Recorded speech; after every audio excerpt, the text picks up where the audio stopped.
si Sir Jericho. Hello mga chika Doras, this is Miyula Chika, ang chakadorang kapitbahay ni Marites pagdating sa showbiz chismis.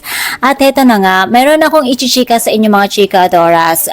Hindi ko alam kung napanood nyo na ito, pero meron lang kasi ako nakita sa X dahil nga tumambay ako doon para maghanap ako ng chismis. At ito na nga ang nahanap ko, meron isang video clip na kung saan ay isa siyang ini-interview ni Sir MJ Felipe, Sir MJ Felipe, si Miss Janine Gutierrez, and then parang naitanong ata sa kanya na kung sino ang gusto niyang ka-work. Ito na mga chika, so panoorin na lamang natin, okay?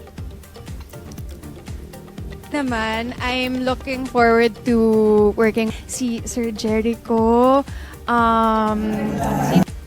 Oh, di ba mga chika Doras, ang cute lang ng pagkasabi ni Miss Janine Gutierrez na Sir Jericho na ngayon ay sunflower na niya. Sino bang naman ang mag-aakala na pagtatagpuin talaga sila ng tadhana? Pagtatagpuin talaga ng tadhana. Hindi magkakatrabaho sila ngayong taon na ito na pareha silang single. Diba? Dahil nga naman, isa si Jericho Rosales sa gusto makatrabaho ni Janine noon pa. And of course, itong si Jericho Rosales ay gusto rin makatrabaho itong si Miss Janine Gutierrez noon pa. So ngayon ay timing na timing dahil nga pareha silang single. Diba? Akalain mo yun.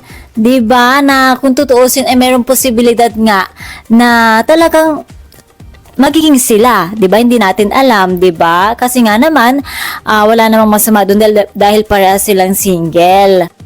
And of course, kitang-kita naman kay Eko na talaga namang kulang na lang iipagsagawan niya sa buong mundo, sa buong universe kung gaano niya kamahal or kung gaano siya humahanga sa dalaga. Kaya naman nakakatuwa itong si Eko dahil napaka-vocal niya, sinasabi niya talaga kung gaano siya humahanga kay Janine, 'di ba? At yung mga titig talaga nila sa isa't isa ay talaga namang hindi makakailang.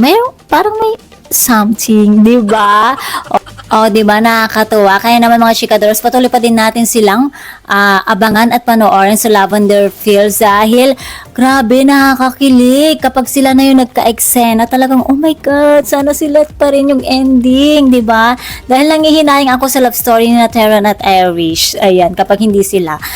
At sana pagkatapos ng Lavender Fields ay meron din silang teleserye agad na sila naman ang talagang magkakatuluyan na sila yung bida, 'di ba? Mga chikadoras. So abangan natin yung mga chikadoras, malay natin, 'di ba?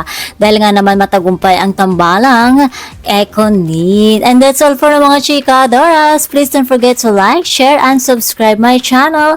Thank you for watching.